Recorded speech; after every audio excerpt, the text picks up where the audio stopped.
gonna start by just applying moisturizer for the client's skin right onto the palette, and then we'll go in with the applicator brush. Now to start, I want to teach you a little bit of brush education. This brush here is a duo fiber brush. This brush has a combination of natural fibers as well as synthetic fibers here at the top. This means that this brush can actually be used for liquids, creams, and powders. And so you can really do a full face application with one brush. Going straight into my product, I'm going to just apply this, a generous amount, all over the client's skin. And I'm just gonna use a quick sweeping motion, starting in the areas where we see that we need the most amount of moisture. I really like to have a glow within the skin, but I don't like the nose to be overly hydrated to avoid excessive shine. And that's typically a common area where you're going to see a lot of oil kind of build up over the skin in general. So we don't have to apply as much there. Just enough to get a good slip of the foundation for the application.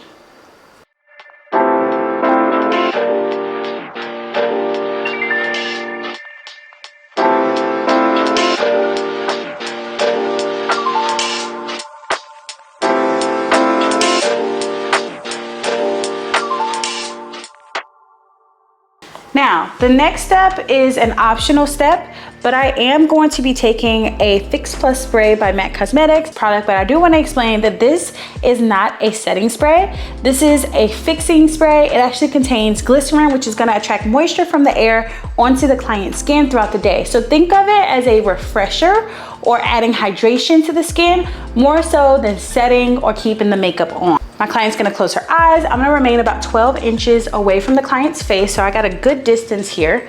And what I'm gonna do is I'm just going to kind of spray over the shoulder first. One, I wanna make sure that I'm getting a good mist. And second, I wanna make sure not to frighten the client. I'm gonna let my client know ahead of time that I am gonna be spraying a cool mist, and we're just going to let that again kind of absorb moisture from the air and attract it to the client's skin for added benefit of moisture. If your client does have oily skin, I really recommend that you add this product here to your kit. This is called Skin Refine Zone. It is a fairly small bottle, but I promise you, you only need a tiny dot of this product. It works really well to control moisture and oil throughout the day without dehydrating or drying the skin out. For our client here, we use that product just on the center of the nose. Today, I'm gonna be using the Dolly Monroe Cosmetics foundation, and I'm gonna actually show you how to color match your client. This is going to be my Educated Guess foundation, so I wanna get as close to the client's natural skin tone as possible. With our model today, you can see that she naturally has highlights and high points in her face where the perimeter is a little bit warmer. These are areas where the sun would hit, so top of the forehead, kind of like any area where a bone might stick out or protrude out, you're gonna see a little bit of a warmer shade, and right underneath the eyes and in the center of the forehead, down the nostril and other areas like that, you're gonna see that the skin is a little bit brighter in those areas. Because of this, it's not completely symmetrical, and that's absolutely normal. We're gonna actually take a look at our client's décolleté area right here. She's gonna pull down her shirt a little bit, and this is the area typically that we wanna match the foundation to in this example. If you have a client that maybe has a little bit of a darker jawline, we'll talk about that a little bit later. But for this example, we wanna match her décolleté area because it's gonna blend upwards towards the center of her face, and we can always add warmth to the sides of the face. I'm gonna give a couple of examples of different shades that may be close, but I want you to help me decide which foundation is the best choice for this particular model. We have our 3 different foundation shades on our palette. We're gonna actually just do a small swatch of each one. That is going to be color A. This next swatch will be color B. And this last swatch is going to be swatch C. So you tell me which foundation shade would best match our model today. If you guessed shade A, you are absolutely correct. We are gonna now go ahead and I'm gonna show you 2 different techniques for application of foundation. The first technique, I am going to use a beauty blender. My rule of thumb with beauty blenders is, first of all, they need to be damp, not wet. So see when I squeeze, there's no water coming out of the sponge, yet it's holding onto my foundation pretty well. You don't want it to be heavily saturated in water because it's just going to change the formulas of your foundations. However, I always recommend that for beauty sponges, they go directly to the client to finish out the service. The reason why is because a sponge is obviously gonna harbor bacteria and it's just not sanitary for you to use these from client to client. I will have a link down below where you can purchase beauty sponges for a pack of 100 for about 20 bucks. So it's not a huge expense to you as a makeup artist. If this is something that you're looking to add to your kit that you can also retail or either provide to your clients and customers at the end of the service, and they'll really appreciate that. I also want to enforce that beauty sponges are not beauty blenders. Beauty Blender is a product line and it is a company. So let's make sure that we're properly calling these beauty sponges and not beauty blenders, because beauty blender is a proprietary name. My rule of thumb with foundation is you build upon it. So we're always gonna start with less and we're gonna build upon it. So we're gonna do a nice sheer thin layer. If you need more coverage, you're gonna add that in layers. You never wanna pile on a ton of foundation in one application. So what you're seeing me use right now is about 1 pump of foundation. And again, I'm gonna start in the areas where I feel like we want the most coverage. We're just gonna evenly distribute the product. Now, for foundation, something else I always say is think about the name of the product when you're using it. A foundation is just that, you're gonna build upon it. So you do not need a ton of coverage because your foundation is there to be just that, a foundation or a base.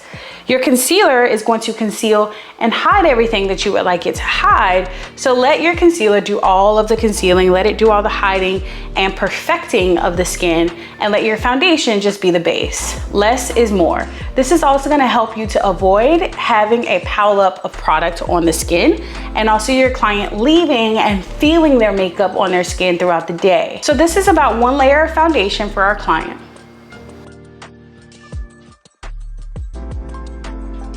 A lot of artists are afraid to go in with a brush because they feel like it's going to be streaky and other things, and that's just simply not true. I'm gonna use the same dual fiber brush that we talked about earlier. I've just dipped this right into my foundation, and we're just gonna actually swipe across the skin in a quick motion. And we're gonna work in kind of like a zigzag or crossover method. So it's all about blending and application. Remember, this brush has those natural fibers as well as synthetic fibers.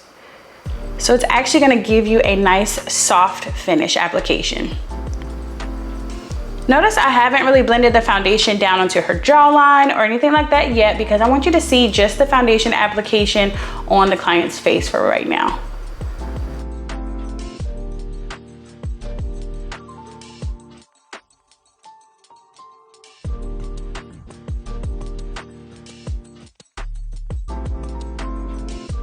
Now, if you do want to build coverage with this type of brush, you absolutely can. All I'm gonna do is pick up the brush and I'm gonna add a little bit more product to the side of my brush, and I can just tap on the client's skin to kind of build my coverage, just like I would with a beauty blender. The way that this works is because, again, we have those natural as well as synthetic fibers. So the natural fibers are allowing us to build up that coverage, but the synthetic is allowing the product to move and blend and stay very fluid-like.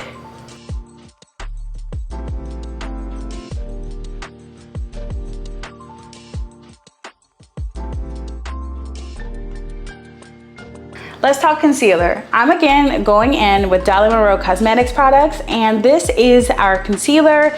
It is going to be a medium buildable coverage, and I have 2 brushes in my hand here. I have one flat concealer brush, and I also have a blending brush.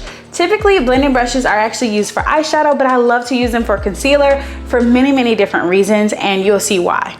you're never going to apply the concealer directly onto your client's face. I see that all the time on social media, and it's just not sanitary. You can't really clean that applicator, so no double dipping. If you're someone who double dips, you can always grab pliers and just cut the sticks out of your wands, cut your wands whenever you first get your product as an artist. That way you also prevent theft of your products over time. Before we move on, I want to talk to you a little bit about a product called Tegaderm. The Tegaderm is great if you are not necessarily a palette user and you like to use your hands.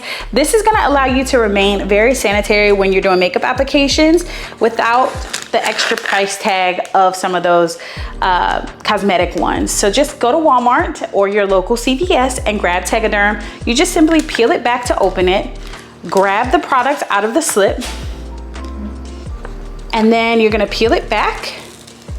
You can place it on the back of your hand, like so, and then just peel off around the perimeters, like so.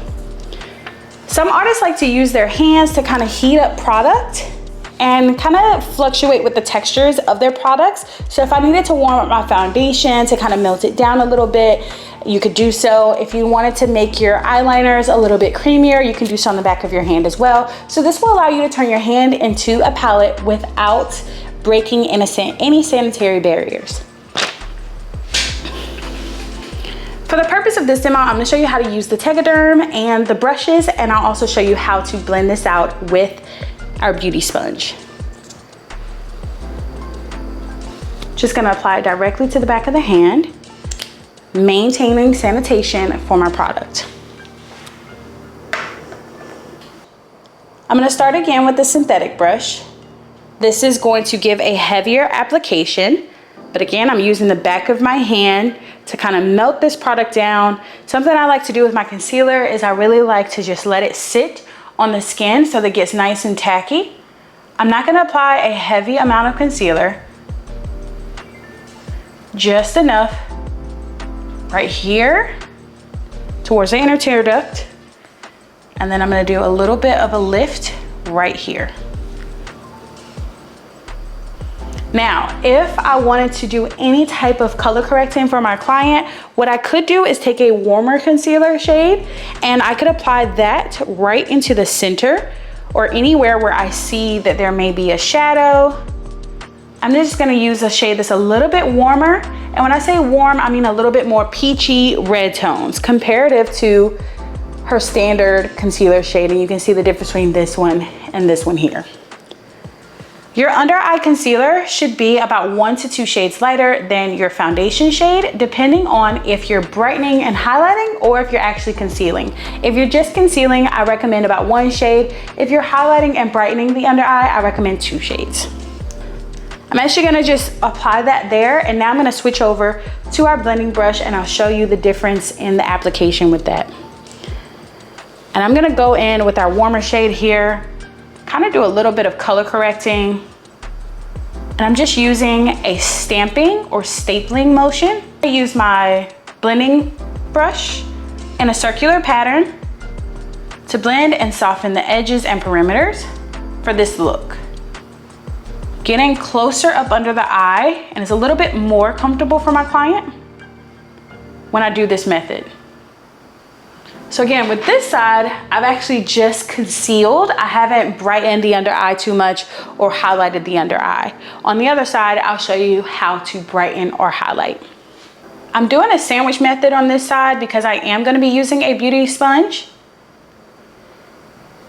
And so I'm using that warmer shade in the center and the brighter colors on the outer corners. Now, picking up a little bit more of that brighter concealer onto my beauty sponge, I'm gonna take it and I'm actually just gonna press. You're not pressing hard onto the client's face. It's actually a very, very gentle movement. Bringing it up on the side of the nostril a little. Having you press, following the contours and the shape of the eyes.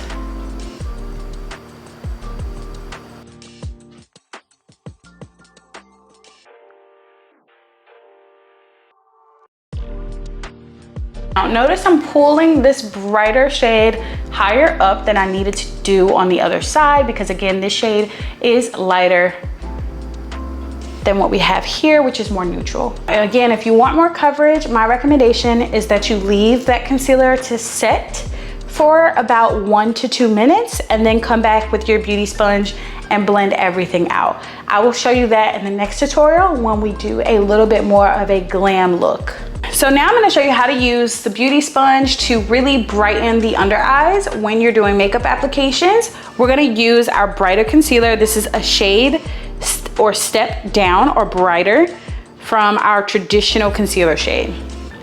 Now, before I actually contour or sculpt the face, I always like to take a little bit of a warmer shade, and I like to use the warmer shade to kind of bronze up the skin. You do not have to do this with a concealer. You can certainly do this with a bronzing powder. It's much faster to do it with a bronzing powder, but this is gonna give it a more like worked in appearance. It's gonna look more like skin when you use the concealer to do this technique. If you're doing bridal, I recommend that you go directly in with the powder to save yourself time. To save yourself on some dollars, you can absolutely also decide that you want to use a foundation for this. This is not a contour. This is a bronzing technique. So we're not shaping or sculpting, we're simply just warming up the face, especially because remember what I told you earlier about our model is that she does have a warmer frame around her face. I'm going to do the sides of the nose.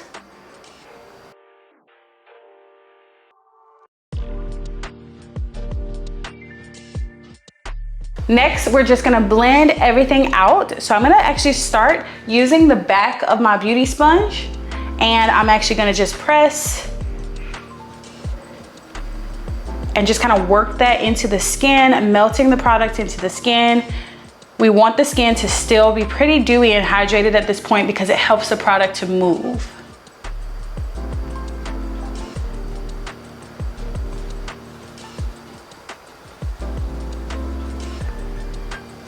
Now, using the pointed side of the beauty sponge, I'm gonna have my client tilt towards me, and we're just gonna work the product in underneath the eyes.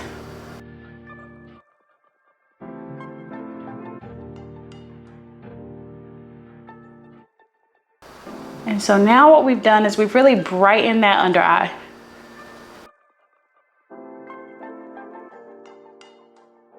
But it's still being worked into the overall look at this point.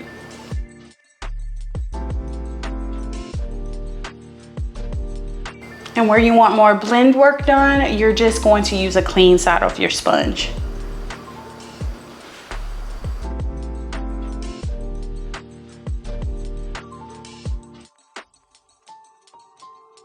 Next, we're gonna take a large powder brush and going right into our Dolly Monroe Cosmetics powders. Just gonna press in. Not a whole lot of product is actually gonna be picked up on this brush. The reason for that is because a large dome brush like this, the longer the bristles, the softer the application. So if you have a short stubby brush, if you have a stubby short bristle brush like this, although both of these are powder brushes, this one here is more dense and therefore you're gonna get more coverage. The longer the bristles, the rounder the shape, the more feathered powdered look you're going to get with your application, which is what we want for an overall powder application, because at this point we're just setting, we're not building any coverage. So I'm just gonna use a light dusting motion.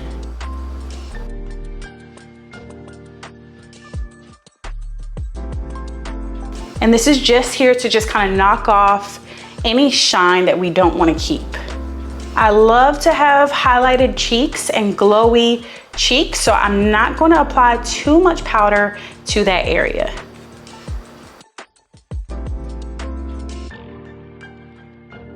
And now with this being a slightly warmer shade than what we're gonna use in the center of her face, we're also maintaining her natural appearance and that balanced look of those warmer areas along the jawline, and also just maintaining those brighter areas in the center of the face just like she naturally has.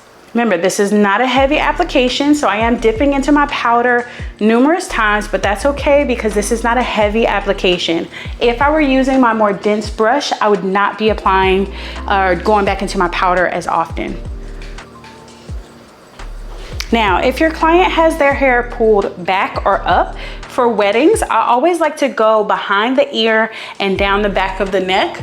The reason for this is that brides that wear updos, you don't want for them to have like a mask appearance in their photos, where if they take a picture where they kind of look over their shoulders, that they're gonna have that mask appearance where you can see that line of demarcation from the foundation and makeup being only on the face and not covering any parts of the body.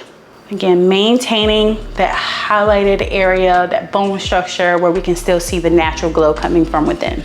Now, a brush that I love to use for contouring and blush, this is our more tapered tip. The tapered tip is gonna allow you to match the curvature of the face, and also because it again has those longer bristles, you're gonna get a very soft application, nothing heavy. If you were to choose our blush brush, which is this one here, it still is gonna follow the contours of the client's face. However, notice that the bristles are shorter and the brush is actually more dense towards the tip. Therefore, you're gonna get a heavier application with that, and that's not what we're going for in today's look.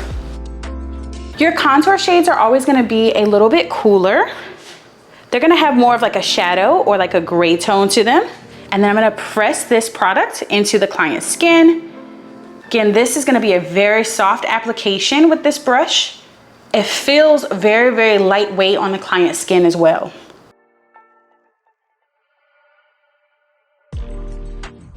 So again, you're gonna see grays, you're gonna pick up some shadows there, and then our blush we're gonna use later to kind of come back and warm up the area. And something I would love to show you in another video is I learned to contour using black and white. I would turn my camera on black and white mode so that when you have your cameras in that mode, it automatically pulls blacks and shadows, and anything that's brighter or lighter is gonna pull more gray. So you can actually do that when you're first studying to learn different shapes and different face shapes for each and every individual client. For our client today, she's got a nice bone structure, so we're just following that as a guideline. You're gonna stop your contour right at the outer corner of the client's eye because that's where that divot in the cheek actually stops. Again, pressing into my compact, and then first with this brush, I'm gonna press it into the client's cheek, stopping at the outer corner of her eye. I love this brush because it actually fits into the contours of the cheek as I'm doing the pressing motion.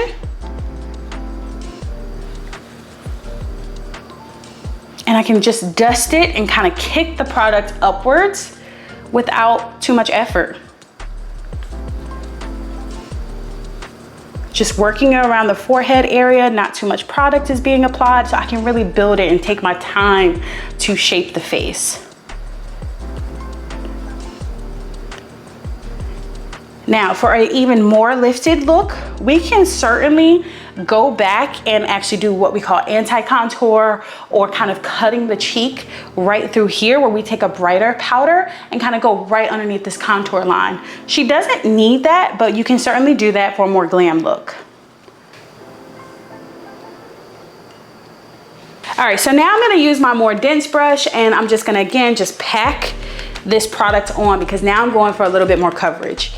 I like to actually just press this and roll it right underneath the cheek to get the most coverage, where we're kind of cutting the cheek as I discussed before. Bringing this product again down. So I'll show you that here. This kind of press and roll is really gonna allow us to build that coverage. And then the rest we can just blend out. Now, when it comes to the under eyes, you can certainly start to mattify the under eye area.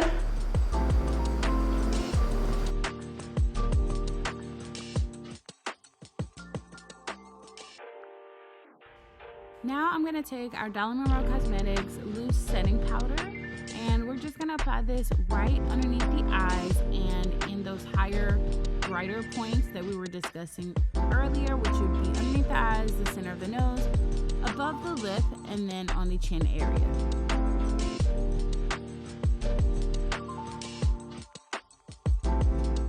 And that's gonna help to mattify everything down.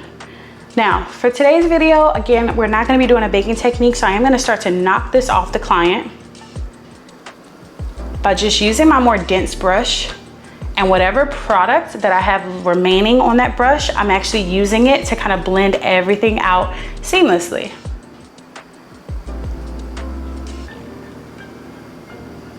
If you want to tone the under eye down for a more natural appearance or natural look, just simply grab your overall face powder again and just lightly dust that on.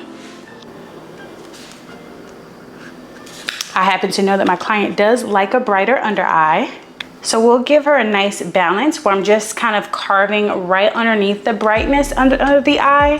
However, I'm still gonna maintain that. I'm just going right around the cheekbone to kind of balance it out and blend it back out, so that you get a nice transition from brightness to the warmth.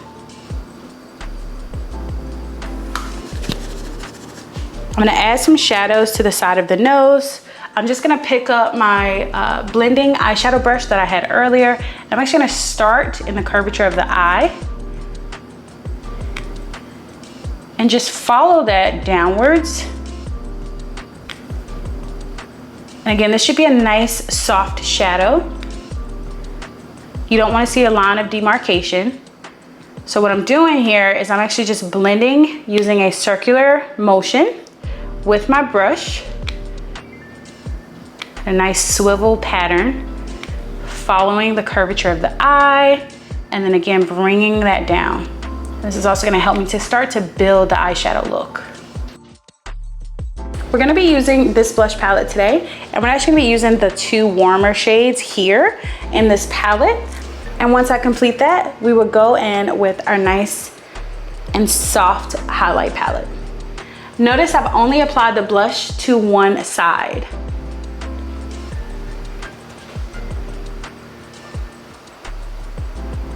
For a nice soft application. If I want to build, I can just kind of swipe back and forth on the client's cheek. Now, if you're going to highlight the client, then what I would suggest is that you highlight first. So I'm gonna leave this side nice and matte, and on the other side is where I'm gonna show you how I would highlight her. So I'm actually gonna use my eyeshadow blending brush again for the center of the nose to add some highlight there. Just at the tip and right down the bridge, and on the highest point of the cheek. The reason why I suggest you apply the highlight first is because, again, you want to avoid any lines of demarcation, so the blush is going to go back and help to soften this application.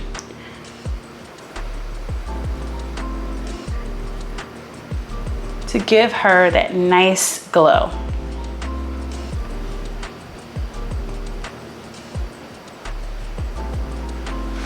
I'm just going to press this into the skin, bringing it up around the curvature, around the brow area, and then I'm kind of stopping there.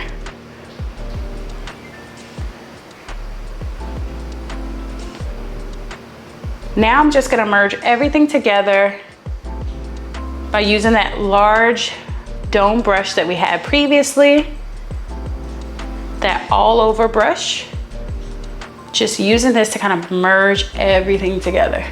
All right, now I'm gonna use our bronzing palette, and I'm going in with this kind of warmer shade here, and I'm gonna use this to just finish off. Again, merging everything, blending everything. I just really like to use this palette to just kind of add, like I said, those finishing touches for my makeup applications. You're gonna prep your client's lip using some type of lip balm prior to. I'm gonna have my client kind of smile at me. Start at the center of the lip, work my way around.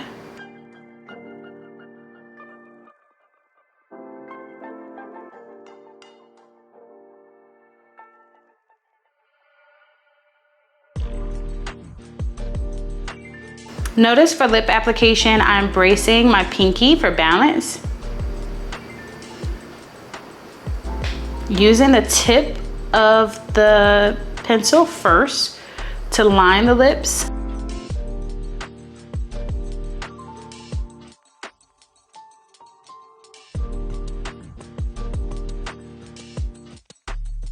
And then once I do that, I am going to start to use the side of my pencil to contour the lip shape.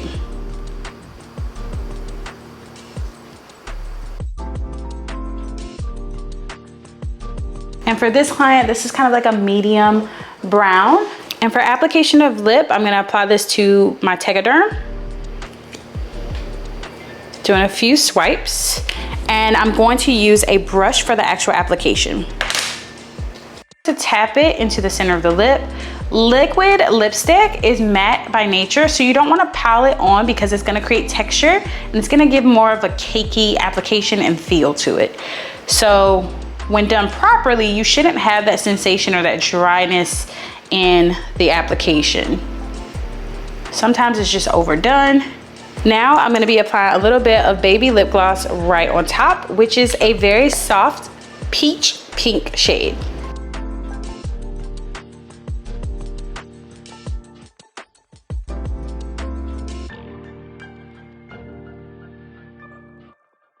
For today's eyeshadow look, I just went back into our bronzing palette and I'm just gonna use the darkest shade to just create a nice one color smoky eye. My client has on lash extensions, so we're not gonna do eyeliner, nor are we going to do any strip lash application for today's look. And again, this is just intended to be a very soft, subtle application. I'm just bracing and just again following the client's eye shape. I'm not doing anything in particular other than when I'm looking to blend or move the eyeshadow, I am doing larger circles across the eyelid. And when I'm looking to pack on the eyeshadow, I'm using smaller, more dense circles. When I'm ready to move it across the eyelid, I'm backing up and doing slower, larger circles.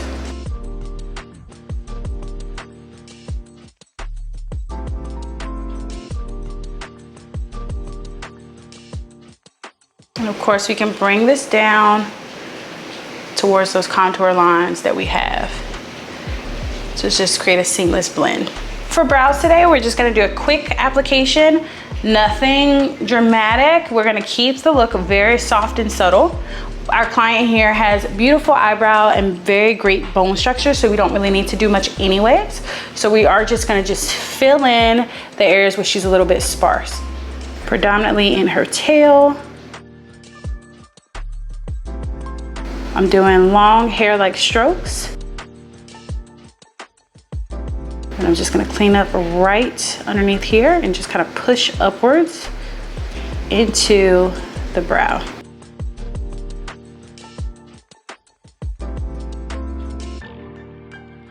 And then I'm gonna use the spoolie side to just kind of brush into the hair.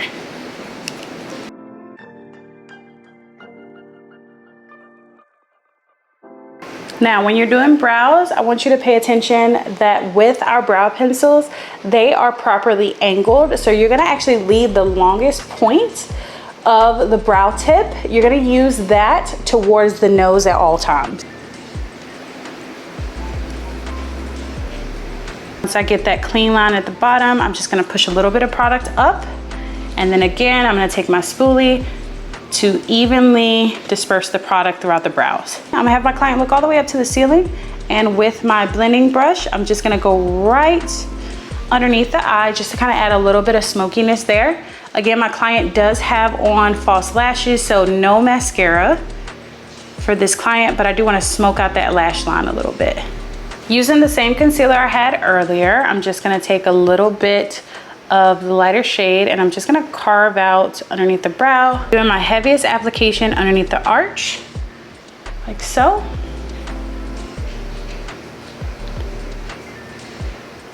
Pulling it down towards the tail. And then whatever's left of my brush, I'm gonna actually just bring it towards the front and soften that out. Bringing it down into the eyeshadow, like so, just to create a highlight underneath the brow bone. And then we're just gonna seamlessly merge the two.